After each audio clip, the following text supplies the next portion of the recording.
From Lagos, the nation's commercial capital, this is the News at 10. Live from Channels Television. Reporting tonight, Anne Waodo.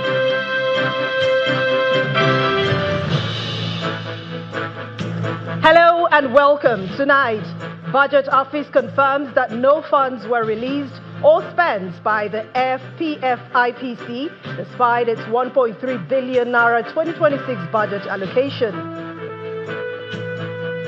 Senator representing Borno South Senatorial District denies any link with Boko Haram, says allegations suggesting the collected ransom money are baseless. Federal High Court in Lagos grants the request of the NDLEA to dismantle a clandestine laboratory used for the production of methamphetamine, a psychotropic substance similar to cocaine, heroin, and LSD. And firefighters are struggling to contain the wildfires near Madrid as authorities evacuate more than 130 people across France and Spain.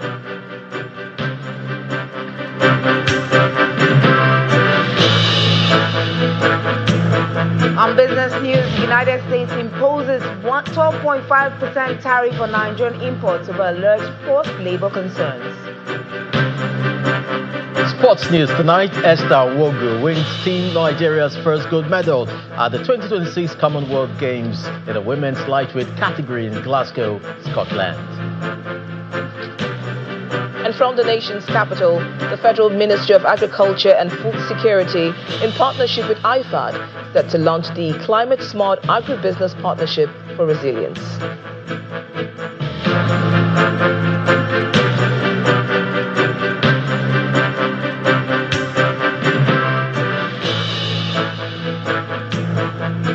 The Budget Office of the Federation has confirmed that no public fund was spent by the Presidential Foreign Investment Promotion Council despite its 1.3 billion naira 2026 budget allocation. The Director General, Tanimu Yakubu, gave this clarification before a House of Representatives ad hoc committee investigating the council at the National Assembly in Abuja.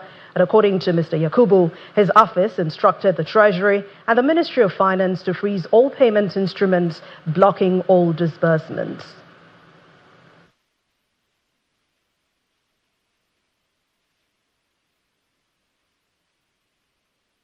The Budget Office did not create the council, it did not assign its code, it did not approve its establishment, it did not grant its recruitment waiver. It received official instruments and did what the law required of it. It measured their fiscal effect. The Budget Office did not issue financial clearance for the Council because the conditions were incomplete. The 2026 Appropriation Bill did not become law until presidential assent on 31st March 2026. Before that date, the Budget Office could cost the proposal. It could not grant final financial clearance against a bill that had not yet become law. After assent, a further condition remained outstanding. The National Salaries, Incomes and Wages Commission had not confirmed that the proposed staffing and remuneration arrangements complied with its prescribed template and the approved public service compensation framework. The Budget Office could calculate the cost, it could not open the gate. There was therefore no financial clearance. There was no lawful recruitment, there was no payroll enrollment, there was no salary payment. The process never began, no financial clearance was issued, no recruitment took place, no payroll record was created, no salary became due. Not one kobo of the personnel provision could lawfully have been drawn. Not one kobo was drawn. There is no personnel expenditure to recover because there was no personnel expenditure.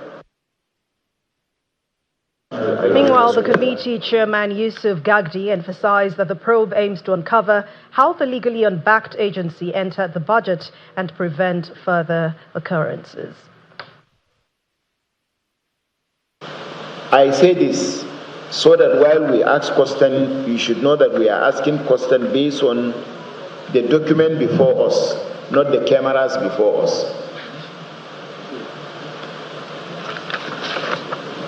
In the whole of this process, if I should summarize his submission, recruitment waiver is the responsibility of the Office of the Head of Civil Service, which is part of what we are investigating. And in his report, he has said how he blocked that because those clearances were not given. The senator representing Borno South, Ali Ndume, has dismissed allegations linking him to negotiations for the release of captives in the district and the alleged diversion of 5 million naira ransom reportedly released by the federal government. Speaking on our political program, Politics Today, Senator Ndume described the claims as mischievous and baseless and politically motivated by Ismaila Kaigama. The lawmaker also maintains that he had no involvement in the alleged transaction and expressed readiness to cooperate with any credible investigation to establish the facts. What do you think is the reason why he keeps calling? It's political. It's political, yeah. Your political opponent? No, he himself is saying he is contesting for Senate under a court party. You don't know that? Against you in Borno South? Yes. And you think this is the reason? I was in fact disappointed. Because when somebody comes to make that serious allegation and he says he has evidence, then he should bring the evidence. But he said money was paid to me.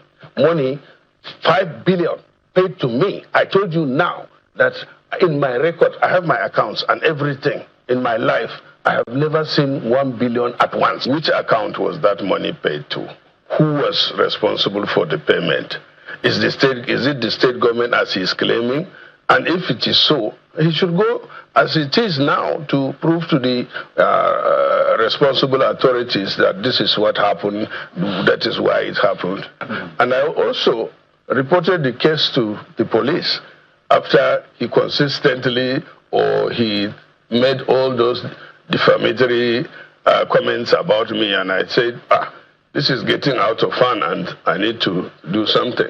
So that's why I reported to the police, reported to NSA, reported to DSS, and I'm also going to take him to court on this matter because it's a serious defamation of character that I, up to now, and even in the future, do not support negotiating with Boko Haram or paying any ransom. That has been my position up initial. Now, he mentioned, if you listen to his argument, that the federal government approved the payment of 5 billion and the state paid 5 billion to me. The state governor is there.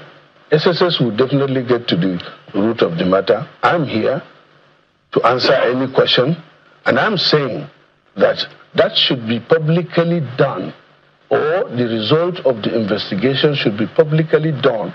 And then, if found wanting, then appropriate legal action should be taken. And the government should take this matter very serious because it borders on national security.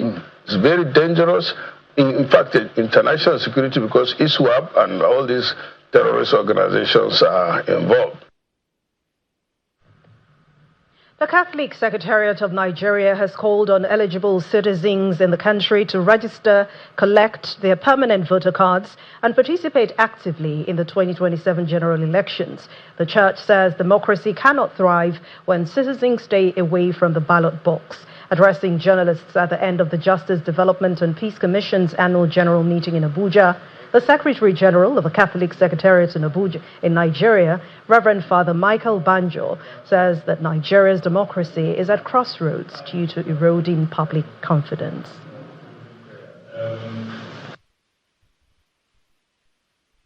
Every eligible Nigerian who has not yet registered or updated the necessary voter information should please do so before the deadline. Participation begins with registration. Across the country, the Catholic Church has mobilized our parishes, institutions, and lay organizations to promote voter registration and civic participation. In many dioceses, we have collaborated with INEC to facilitate registration and transfers, while our priests and lay faithful continue to encourage responsible citizenship through parish announcements, community engagement, and public awareness campaigns. We therefore make the following appeals to INEC. We urge continued professionalism, transparency, and faithful compliance with the Electoral Act and its guidelines. To the judiciary, we encourage the timely, impartial, and courageous administration of electoral justice, recognizing that confidence in democracy depends upon confidence in both the electoral process and the rule of law. To our security agencies, we appeal for neutrality, professionalism, and respect for the rights of every citizen, so that Nigerians may exercise their civic responsibilities freely and without fear. The people of Ijesha land in Osun State have been assured of fully benefiting from the resources of the state to bring about development in every community and sector. The candidate of the All Progressives Congress in the forthcoming August 15, 2026 governorship election in that state, Bola Oyebamiji, gave this assurance during his campaign tour of the constituency. The All Progressives Congress governorship candidate for next month's Osun governorship poll, Bola Oyebamiji, has taken his campaign tour to the Ijesha federal constituency, visiting Atakumosa East, Atakumosa West, Ilesha East, and Ilesha West local government areas. Despite early morning rain, a crowd of party supporters gathered in Ilesha to welcome the candidates.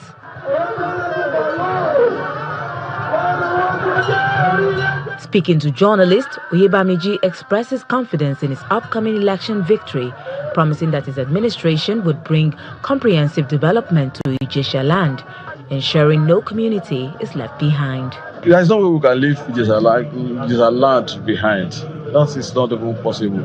I've said it severally that we are not going to concentrate on the city or a town or even at least a village. We are going to redistribute the income equally and with a good sense of direction.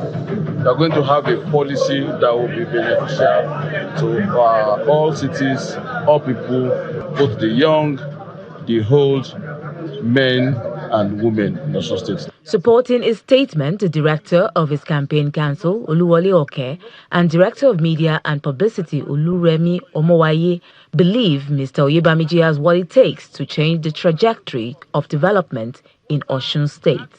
He has spoken in unmistakable terms. He knows a candidate, he knows his pedigree. The Ajirowa of Ijesha land, Egbonlachi Bakare, knows so much about a candidate. In the last 35 years, they've worked together. They know that he's ready, he's well prepared, and so they have, high regard for a candidate. And I can tell you that would translate to very high votes in Ijesha land. We strongly believe that Asiwaju Nurudeen Bola Oyebamiji is a better alternative to the incumbent governor, because the governor has failed the people of Ilesha. Water, we had pipe-borne water last about 35 years ago.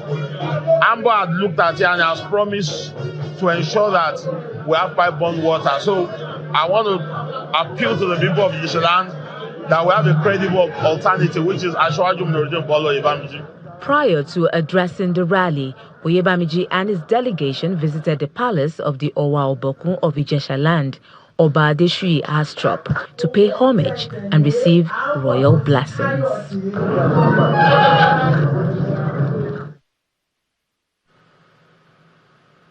In part two, after the break, Federal High Court in Lagos grants the request of the NDLEA to dismantle a clandestine laboratory used for the production of methamphetamine, a psychotropic substance similar to cocaine, heroin, and LSD. Please join us again.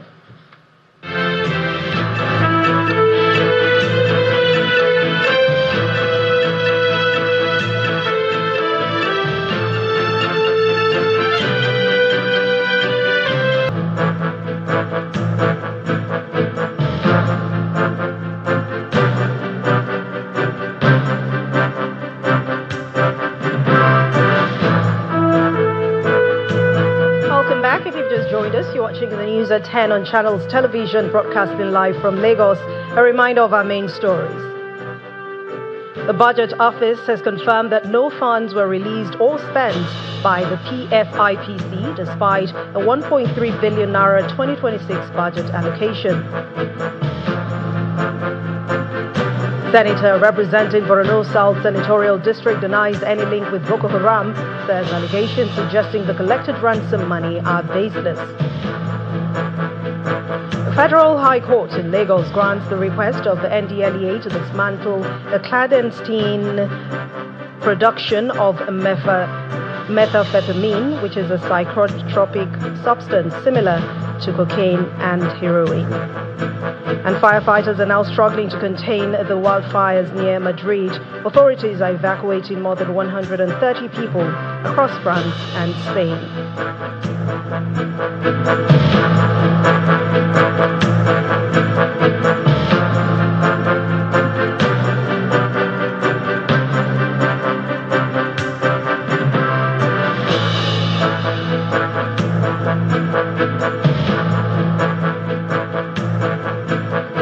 Of the 2027 general elections, the Independent National Electoral Commission, INEC, is stepping up consultations with key stakeholders in Imo, urging political parties, security agencies, and community leaders to work together for the peaceful, credible, and transparent election.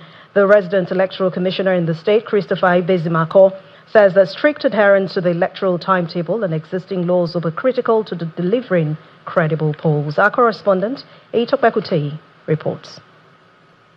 In Imo State, representatives of political parties, security agencies, traditional institutions, religious organizations, and civil society groups gather for a stakeholders forum organized by INEC to review preparations for the polls. The resident electoral commissioner, Christopher Ibezimako, reminds those in attendance that the election process begins long before election day. This stakeholders forum is an imperative opportunity conveyed to review the progress made so far in the implementation of the revised timetable and schedule of activities of 2027 general election. He also calls on security agencies to remain neutral and professional in protecting electoral personnel, materials, and voters, while assuring stakeholders of INEC's commitment to transparency, voter education, and improved election planning. I enjoin you to support the mission of the Commission to serve as an independent and effective election management body committed to the conduct of free, fair, and credible elections for sustainable democracy in Nigeria. Participants commend the ongoing voter registration and PVC collection exercise, but urge the Commission to deepen voter education, especially in rural communities. We are going into 2027 election. Please let there be free ground of play. Let us not look at these people are in government and these people are not in government. Let us not look at it from that perspective. They also call on political actors to shun violence and embrace issue-based campaigns. We will do everything we can to ensure that this election in Imo State, there will be no issues at all. As political parties continue preparations for the 2027 general elections, INEC reiterates that sustained collaboration among all stakeholders will be crucial to ensuring peaceful, credible, and widely accepted elections in 2027. Eitokpe Kutei, Channels Television News. A federal high court sitting in Lagos has granted the request of the National Drug Law Enforcement Agency, the NDLEA, to dismantle a hidden and illegal laboratory allegedly used for the production of methamphetamine, which is a psychotropic substance similar to cocaine, heroin, and LSD. Justice Musa Kekai ordered the dismantling of the laboratory and destruction of some of the chemicals recovered from 3 Mexican nationals and 7 Nigerians at the laboratory located in Ilote village in Agbidagba Forest in Ijebu East local government area of Ogun State. Our judiciary correspondent Shola Shieli reports. 2 days after visiting the remote Abidagba forest in the Ijebu East local government area of Ogun State, the National Drug Law Enforcement Agency NDLEA, the 10 defendants charged with the illegal production of methamphetamine and their lawyers returned to the Federal High Court for the continuation of trial.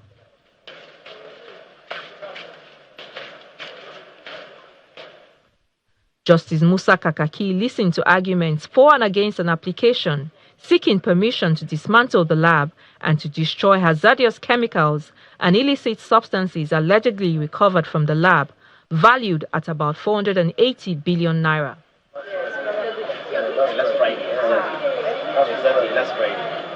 The prosecutor, a deputy commander with the NDLEA, Buhari Abdullahi, told the court that the application was filed in the interest of public health, safety, and the protection of the agency's officials who have been stationed at the site for more than 2 months. Buhari reminded the court that the judge and parties had personally inspected the clandestine lab, whose environment was so hazardous that anyone entering the premises had to wear face masks and specialized protective equipment. He recalled that he suffered an allergic reaction, while arguing that the application for the dismantling of the lab was consistent with the NDLEA's statutory mandate to take steps towards the destruction of dangerous drugs, chemicals, and related substances. Counsel to the defendants, Benson Ndakara, opposed the request. He argued that once the substances were destroyed, the defendants would lose the opportunity to subject them to independent forensic examination. He described the NDLEA's application as premature, especially because the substances are potential evidence in the trial. He noted that the prosecution had already called a star witness on the issue, and the defendant was yet to cross-examine and test the veracity of his testimony. After listening to both parties, Justice Kakaki granted the NDLEA's application to dismantle the lab, but restrained the agency from destroying some of the contentious chemicals in controversy. We sought to tender the drug substances, the chemicals, and the equipment.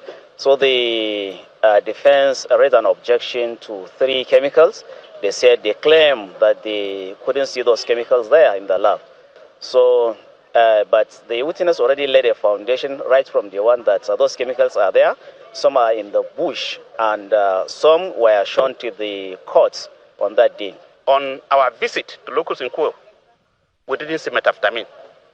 And so they were seeking for an order to get it burned, to get it destroyed, and then bring certificate to show that indeed there was methamphetamine. We said no. We argued copiously, and the court said, they saw our argument and said they should be, those things. In fact, they were forced to remove the issue of methamphetamine, remove toluene, remove acetone, and then remove hydrochloric acid. The judge has adjourned the matter to October 26 after the court's vacation to rule on the nature of the contentious substances and for continuation of trial. Shola Shoyeli, Channels Television News. Hours after the multiple crash incidents that occurred on the Lagos-Ibadan Expressway, emergency response teams have now cleared the area, allowing the free flow of traffic on both sides. The accidents, which left 1 person dead and another seriously injured, caused hours of gridlock along the busy corridor earlier today. Meanwhile, motorists have now been advised to exercise caution as normal traffic flow returns. This heavy gridlock along the Lagos-Ibadan Expressway outbound Lagos begins from the Kara Bridge axis, the site of yet another multiple accident.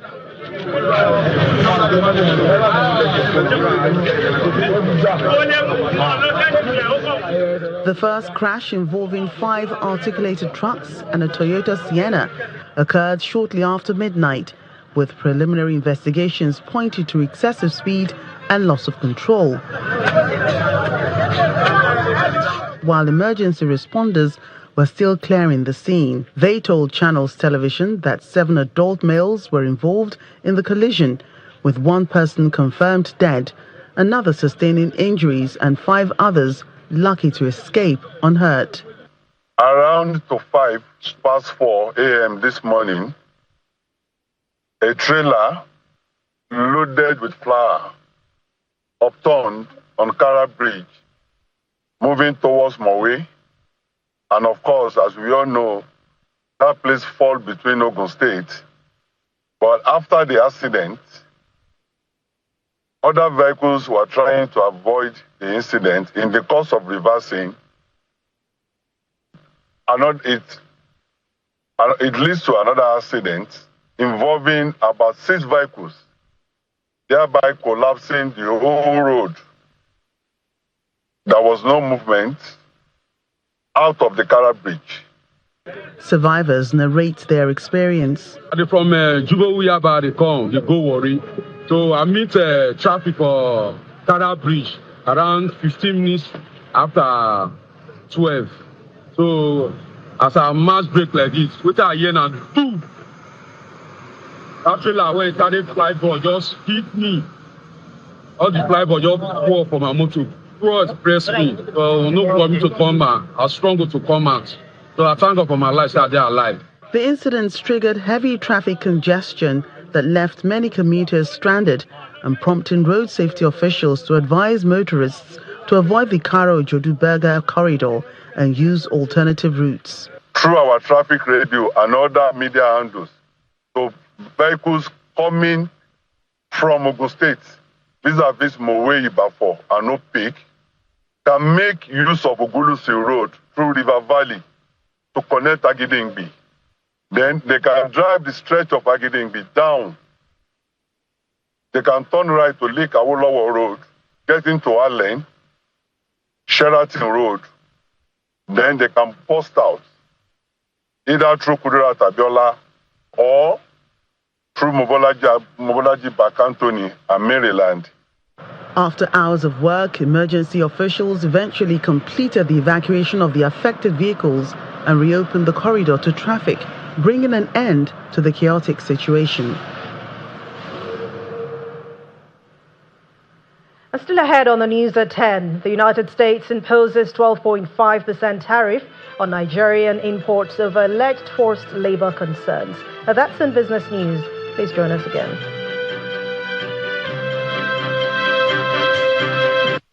Website channelstv.com has more information on our top stories and others.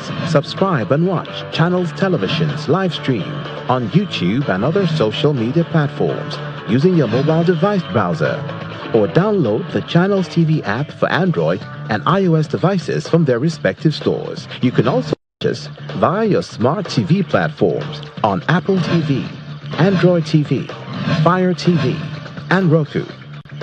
Channels Television, ubiquitous. Welcome back. You're still watching the news at 10 on Channels Television, and we continue now in the nation's capital, Abuja, where Victoria Longjohn is standing by. Over to you, Victoria. Thank you, Anne. The Federal Ministry of Agriculture and Food Security, in collaboration with the International Fund for Agricultural Development, IFAD, and the Special Agro-Industrial Processing Zones Program, have launched the Climate Smart Agribusiness Partnership for Resilience. The Permanent Secretary at the Ministry, Mr. Marcos Ogundiyi, who was speaking at the launch, explained that the project will integrate climate information services into private sector agribusiness to strengthen resilience, profitability, and food security across Nigeria. Nigeria's agricultural sector is set for a climate-smart boost as key players in the agricultural sector and representatives from government ministries, departments and agencies converge on this hall for the launch of the Climate-Smart Agribusiness Partnership for Resilience. The initiative is a public-private partnership that will deliver climate information to farmers and agribusinesses. It is very important to note that climate information, public-private partnership that are financially viable do not replace the public provision of climate information service or extension service to farmers. Rising rates of rainfall, drought, as well as other climate risks pose a threat to food security. Timely release of weather information to farmers remain crucial in addressing the challenges of climate change. The Nigerian Meteorological Agency is planning to ensure that farmers receive this information promptly. It reinforces the need to move climate services beyond forecasts alone. It also complements the Renewed Hope agenda by supporting the federal government drive to boost agricultural productivity. The nation's agricultural sector employs 30% of the nation's workforce and contributed around 22% to the nation's gross domestic product between 2010 and 2019. Climate change, however, could cut it down by 6 to 11% if adaptation and mitigation are not addressed. The permanent secretary at the Ministry of Agriculture speaks to how the government is addressing it. The federal government of Nigeria, under the leadership of President Bola Ahmed Tinubu, GCFR, remains firmly committed to transforming the agricultural sector through innovation, technology adoption, strategic investments, and climate-smart approaches. After the speeches, the Climate Smart Agribusiness Partnership for Resilience initiative is launched. The plan is to feed more farmers with information that will help them make informed decisions to boost their productivity. Sarah Achimugu, Channels Television News. And the federal government says it is targeting over 26,000 young unemployed Nigerians for various vocational training, an effort aimed at addressing the country's unemployment challenges. The Director General of the National Directorate of Employment, Mr. Silas Agara, said this at the launch of the third phase of the Renewed Hope Employment Initiative in Abuja. The Minister of Labour and Employment and other senior officials of the ministry are gracing the official launch of the third phase of the Renewed Hope Employment Initiative in Abuja. The initiative targets over 26,000 unemployed young people for vocational training in various fields. The ND will train 26,961 unemployed Nigerians in demand-driven skills spanning agriculture, entrepreneurship development, special public works, ICT, technical and vocational skills.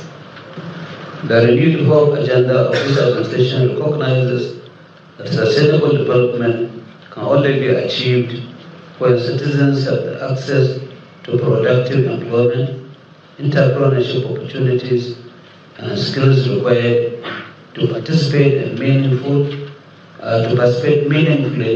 in a rapidly changing economy. According to the latest data from the National Bureau of Statistics, Nigeria's unemployment rate stands at 4.9% using the ILO standard, which represents about 5 million people. This data categorizes anyone who works for pay or profit for 1 hour in a week as employed. The data further shows that 93% of Nigeria's labor force are self-employed. The National Directorate of Employment says it has so far trained over 66,000 unemployed young people since 2024, when it rolled out the first phase of the initiative. Upon successful completion of the training, a total of over 3,405 outstanding graduates and trainees will be resettled with tools to enable them to establish sustainable enterprises, while a monthly stipend ranging between 25,000 to 50,000 for 6 months, depending on the skill set, will be paid to our beneficiaries on a monthly basis. However, only about 5,000 of the total number trained have been empowered with the starter pack, owing to a lack of funding. According to the Director General of the agency, successful trainees will be empowered at the end of the program.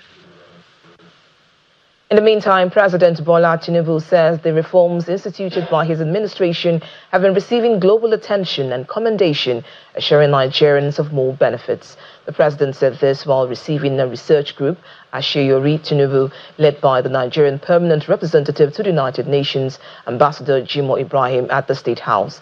The president attributed the multinationals' interest in partnering and investing in Nigeria to a collective effort by Nigerians in various sectors working tirelessly towards achieving the success of his administration's reform agenda. Addressing the leader of the delegation, the president urged him to continue to be focused on his assignment at the United Nations. Enugu State Governor Peter Anambra has backed the investigation into Thursday's runway excursion involving an Enugu Air aircraft at the Benin Airport. Flight 4264 from Lagos overran the runway upon landing with 68 passengers and crew members on board. In a signed statement, Governor Anambra expressed relief that no injuries or fatalities were reported. He praised the Nigerian Safety Investigation Bureau for its swift response and pledged the state full cooperation with the probe. The governor also emphasized that Enugu Air prioritizes passenger safety above commercial profits, while thanking the public for the overwhelming support. And that's it from the nation's capital. It's now back to Anne for the rest of the news at 10. Thank you, Victoria.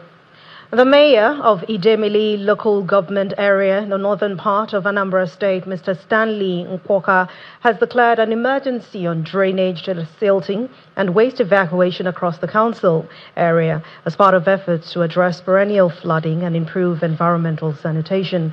The exercise, carried out in collaboration with the Anambra State government following Governor Chukwuma Soludo's directive on environmental sustainability, targets all blocked drainages, illegal structures and waterways, and indiscriminate refuse disposal, particularly in flood-prone communities such as Ogidi and Obosi interchange. The sounds of shovels, wheelbarrows and heavy equipment echo across Ogidi, Idiani, Uke and Obosi as residents join environmental officials in a massive cleanup exercise aimed at restoring blocked drainage channels. The intervention, carried out in collaboration with the Anambra State government, follows Governor Chukwuma Soludo's directive on environmental sustainability. The operation targets clogged drainages, illegal structures, obstructed waterways and indiscriminate refuse disposal, major factors blamed for the recurring floods in the area. Despite sustained public sensitization, many residents have continued to dump refuse into drainage channels, worsening flooding that has disrupted businesses, damaged infrastructure, and endangered lives during the rainy season. The mayor of Idemili North local government deployed over 50 tipper trucks that are evacuating, and people cooperated. It was overwhelming. People came out on their own because they are happy with Mr. Governor and they are equally happy with the mayor. I'm so delighted with this ongoing exercise. Our hardworking governor, I appreciate the good work you're doing for us. During the rainy season, this area would have been heavily flooded, but since the decongestion of drainage channels started, everything is good. And that's why we say thank you to him. We are happy. Well done. From Umuoji to Abatete, Uke and the Obosi axis, sanitation teams intensified the exercise, clearing debris from waterways and urging residents to take ownership of their environment. As you can see that Afadike Market, people came out and they silted. I know there are some areas where people also didn't come out to come and desilt. And what we did in some of those places was that we had to barricade the entrance to those places.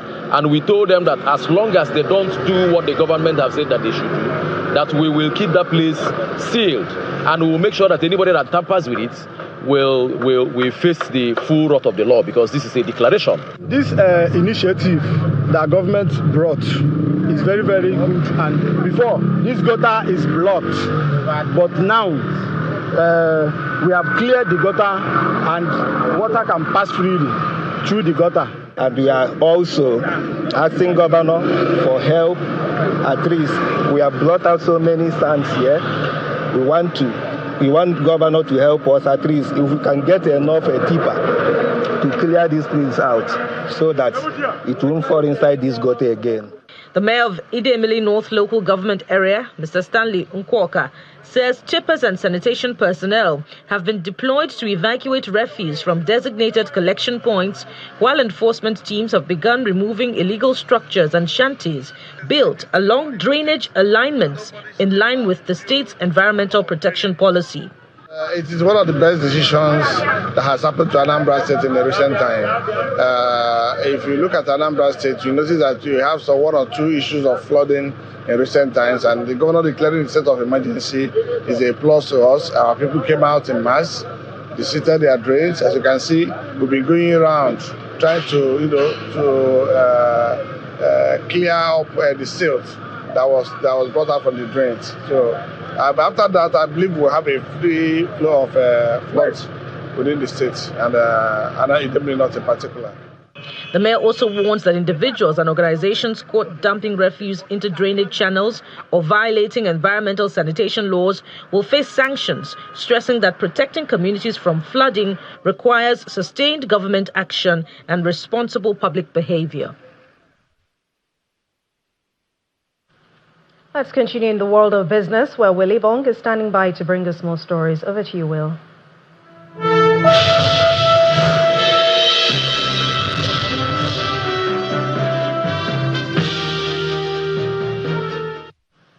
Thank you, Anne. Now, the United States has imposed a 12.5% tariff on imports from Nigeria under a new trade policy targeting countries it says have not effectively blocked goods produced with forced labor. And the Office of the United States Trade Representative says Nigeria is among 60 economies facing the higher tariff, while countries such as the United Kingdom, India, and Mexico will pay 10% after adopting or committing to stronger restrictions on forced labor imports. Washington says the measure follows a wide-ranging review of its trading partners aimed at strengthening labor standards in global supply chains.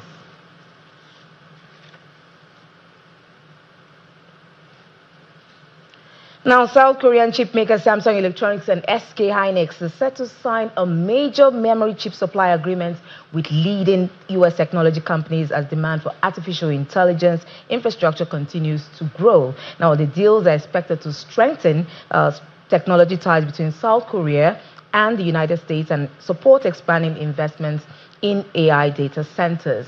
The agreement to be announced during South Korea's president's visit, that's Lee Jae-myung's visit to Silicon Valley, and he's scheduled to meet executives from more major U.S. technology firms in the country.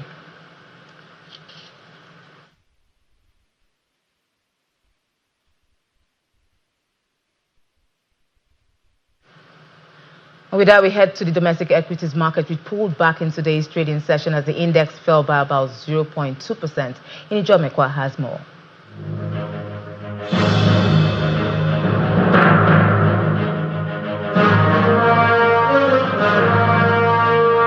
Good evening, everyone. Welcome to the stock market report. Well, it started out in the green, but we closed in the red.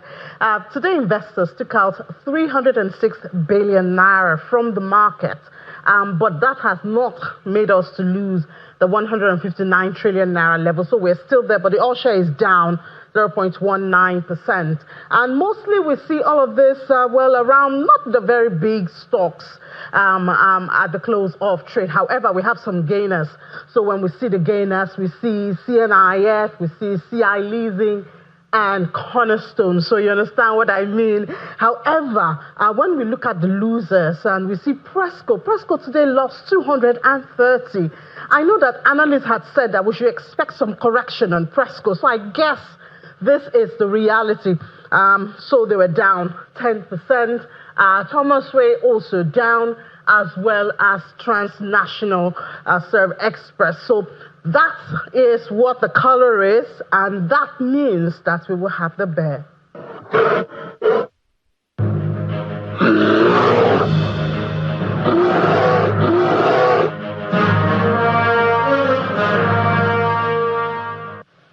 And let's see the snapshot for closing for other major stock markets for Friday.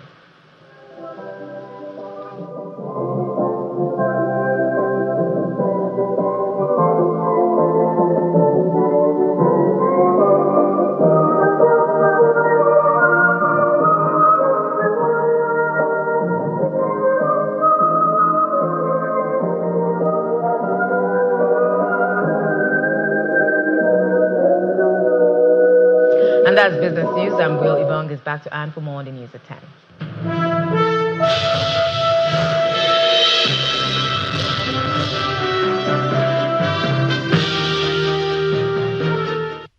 Thank you, Will. Let's now join Simon Puse for more international news and around the world in 5 from our London studio. Good evening and welcome to the Channel's studios here in London with your international news around the world in 5. The United States has imposed new tariffs on 60 trading partners in the latest escalation in the trade war reignited by US President Donald Trump when he returned to office last year. Those targeted, including the UK, China and the European Union, will face a tariff of 10% to 12.5% on all goods, accounting for almost all American imports. The tariffs, which replace an identical levy which expires on Friday, are based on claims key economic partners have failed to properly tackle forced labour. The US Supreme Court had ruled earlier this year that many of the tariffs imposed globally under emergency powers were illegally enacted. Ukrainian drones have struck a major logistics hub belonging to a Russian retail giant, Wildberries, in St. Petersburg and the Leningrad region overnight, along with the Avitech machine-building plant in Kirov, in what analysts describe as one of Kyiv's largest strikes of the year. Russia's defense ministry said it intercepted 571 drones across 15 regions, occupied Crimea and the Black Sea, but fires broke out at another Wildberries warehouse, injuring 3 people, and explosions were reported at the Kirov plant. Wildberries confirmed it had suspended operations at 2 of its logistics complexes. Ukraine has not officially claimed responsibility, but the barrage marks a further deepening of Kyiv's long-range drone campaign into Russian territory. Officials say at least 82 people have died this week as monsoon flooding swept across northeastern India, Pakistan and Afghanistan. In India's Assam state, 10 people died in the last 24 hours alone in what authorities called unprecedented devastation, with more than 650,000 people affected across 11 districts. In Pakistan, a further 12 deaths in a day pushed the national toll to 53, with the disaster agency issuing a high alert for flash floods and landslides. In Afghanistan's Nuristan province, residents described entire houses and hotels being swept away. Rivers remain swollen and further heavy rain is forecast across the region over the weekend. Spain's government has declared a national emergency over wildfires for the first time after blazes broke out simultaneously near Madrid and in the neighbouring province of Avila, forcing more than 10,000 people to evacuate. The Interior Ministry said the declaration was needed because of the number of fires burning at once, worsening weather conditions and the scale of resources required, with more than 270 emergency personnel, 40 ground units and Army Military Emergency Unit contingents now deployed. More than 100,000 hectares have burnt across Spain so far this year, and 13 people have died, making 2026 one of the country's deadliest wildfire seasons in decades amid extreme heat and drought. This court has carefully considered the weighty arguments advanced by the parties in the limited time available. A South African court has ruled in favour of President Cyril Ramaphosa's bid to temporarily halt a parliamentary inquiry looking into whether he should be impeached over what has been dubbed the Farmgate scandal. In 2022, an independent panel said Ramaphosa might have a case to answer for when burglars stole huge sums of cash hidden in a sofa from his private farm. The president denied any wrongdoing. At the time, MPs voted against establishing an impeachment inquiry, but in May the Constitutional Court ruled that Parliament had acted unlawfully by shelving the panel's report. Ramaphosa is now challenging the findings of the panel in a separate court case to be heard in September. A Ugandan judge has ordered the government to explain within a week what has happened to opposition politician Mwanga Kivumbi, who has not been seen for 13 days. The National Unity Platform's deputy president was dragged from his car by armed soldiers at a roadblock outside Kampala on the 10th of July, a day after he was released on bail on terrorism charges that he denies, and driven off to an unknown location. His family's habeas corpus application seeking his immediate release was declined, with the judge instead ordering the authorities to conclude investigations and respond. Human Rights Watch has called it a forcible disappearance. Unity 5, 150 Cleveland Park Drive, 150 Cleveland Park Drive to that perimeter. And then somebody stopped us on the side of the road and was like, hey, there's a leopard out. And an Armor leopard named Irina slipped out of her enclosure at Greenville Zoo in South Carolina, prompting a precautionary evacuation of staff and visitors. Police set up a perimeter around the zoo and neighbouring Cleveland Park, while keepers worked to track her down. She was tranquilized around 40 minutes later and returned safely to her den, with officials blaming human error for the breach. Irina's mate and her 2 cubs, born in May, stayed safely inside their own exhibit throughout. And that's your international news around the world in 5. Now back to the channel's studios in Lagos.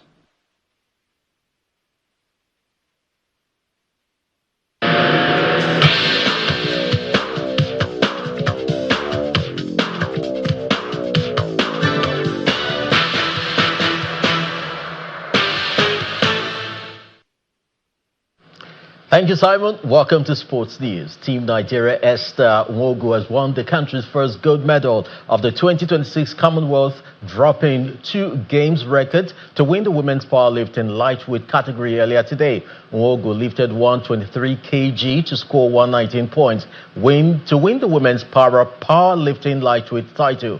44-year-old Esther Onyema settled for silver with a best lift of 125 kg and 115.5 points. Earlier, 50-year-old Roland Ezurike clinched silver medal in the men's lightweight Group A powerlifting event. He accumulated the same point, 153.9, as England's Matt Swan, but the English lifted more weight, 222 kilograms, than him, 185 kilograms, in their second attempt. And Folashade Oluwafemi Ayo has broken her own world record for the second time earlier today at the Commonwealth Games in Glasgow. The Nigerian powerhouse lifted a staggering 175 kilograms, improving the heaviest world record in women's powerlifting history and raising a tally to 134.8 points to win gold. Team Nigeria's Rita Ferdinand also broke the world record in her weight class with a 158 kilograms to win the silver.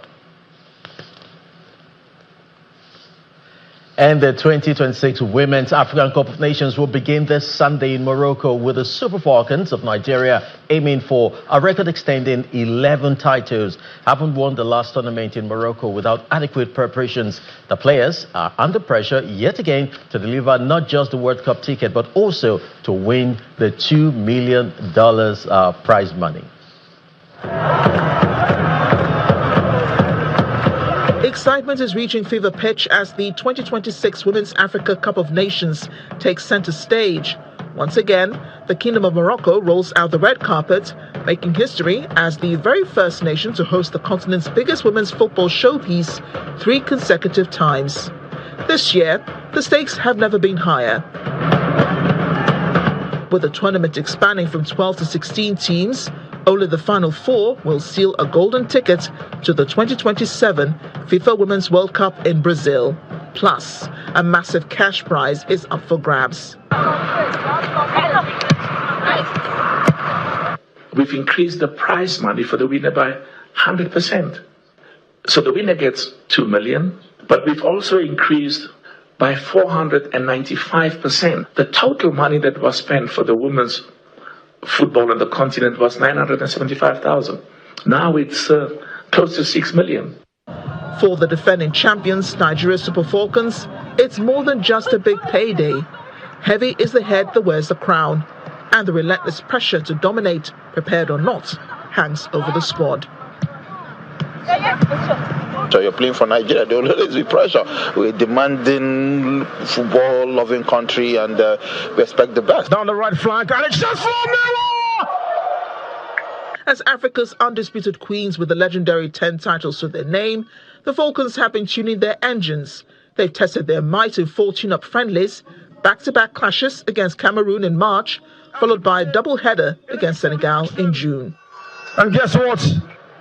Let us not be overconfident that, we're going to win everything just like that. It is very hard work. And if they win, it's because of very hard work. It's not that they're going there to go and collect the trophy. The chance for Nigeria to make it 2! Now, Nigeria's unquenchable thirst for glory moves to the pitch on Tuesday, July 28th, when they square off against tournament debutants Malawi at the Al Medina Stadium in Rabat, Morocco. That's sports. It's back to you, Anne. Thank you, Chris. And the main news again. The Budget Office has confirmed that no funds were released or spent by the PFIPC despite its 1.3 billion naira 2026 budget allocation. And that's the news at 10 tonight. Thank you so much for watching. I'm Anne Umawada. Good night and have a wonderful weekend.